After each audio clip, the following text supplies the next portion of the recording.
మిథున్ రాశి వారికి మంగళవారం రోజున లాభములో కుజ సంచారం ఉంది. వృత్తి ఉద్యోగ వ్యాపారాలని సజావుగా సాగుతాయి. గట్టి పోటీని ఎదుర్కొని విజయం సాధిస్తారు.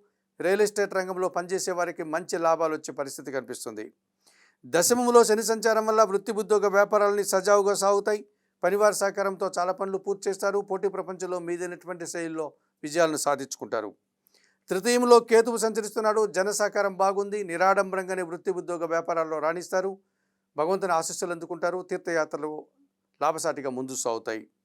జన్మరాశిలో చంద్ర సంచారం వల్ల జన సంబంధాలు పెరుగుతాయి. మీ మాటకు విలువ పెరుగుతుంది. సంతోషంగా ఆనందంగా కాలం గడుపుతారు. వ్యయములో బుధ సంచారం ఉంది. వ్యాపారపరమైన విషయాలు ఇబ్బందిని కలిగిస్తాయి, నష్టాలను కలిగిస్తాయి, అసౌకర్యాలను కలిగిస్తాయి. కుటుంబంలో కూడా ఇబ్బందికర పరిస్థితిని ఎదుర్కోవాల్సి ఉంటుంది. ఎరుపు రంగు వస్త్రధారణ, సీతారామచంద్రమూర్తి దర్శనం, శ్రీరామ రక్షా స్తోత్ర పారాయణం, ఆకుకూరలు కానీ కాయగూరలు కానీ పేదవారికి దానం చేయడం వల్ల మరింతగా మంచి ఫలితాలను పొందగలుగుతారు.